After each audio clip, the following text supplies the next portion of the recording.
Hey folks, welcome back. It's been a little while since I've posted.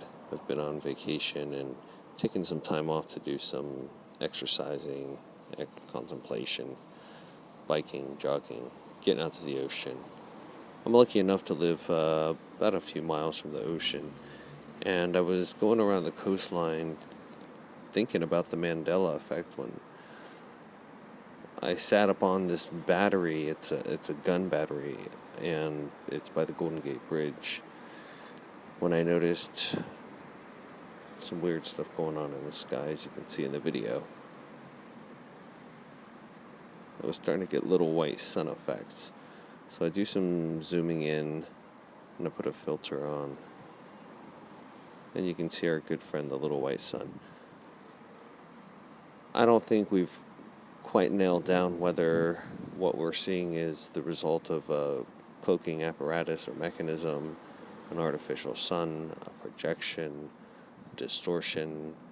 It's kind of all up for grabs right now, but we do know that we're seeing some pretty weird stuff in the sky.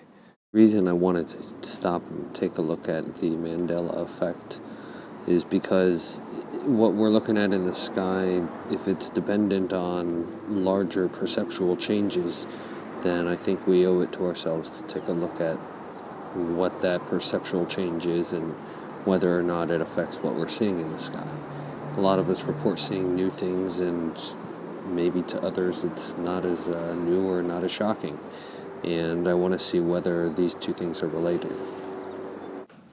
Around this phenomenon, I hear the term PSYOP used, and I take that to mean that some believe it's an effort, coordinated effort to deceive by someone or some organization.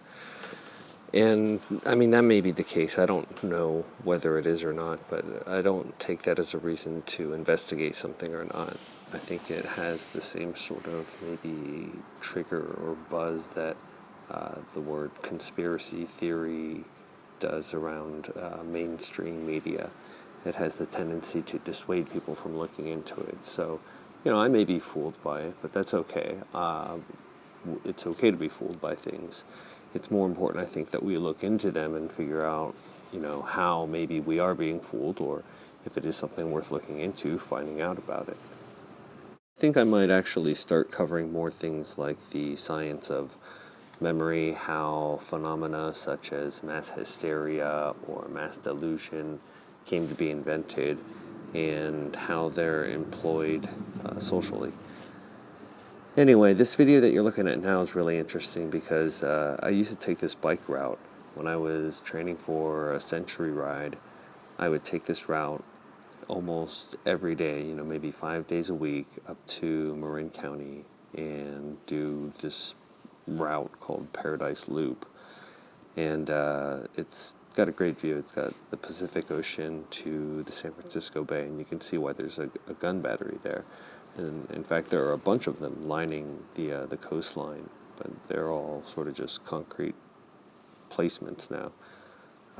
You can imagine in the drawing there how they used to place the guns, and what we're looking at now is actually the second story, the rooftop of a two-story structure. It goes down another 15 feet or so, and the concrete is about that thick all the way through. There are actually two gun placements there, which is what makes this a battery. There's one up at the top, the second turret there. What's weird is I biked this route so many times, and this is the very first time when I went out recently I remember seeing it. I don't know whether this is a Mandela Effect or a poor memory issue, but I just thought I'd document it because it was interesting and might become useful in the future. Anyway, if you've got good Mandela Effect stories, I do like hearing them quite a bit, so feel free to comment or do a reply video or something. Take care. Have a good one, everybody. Be well.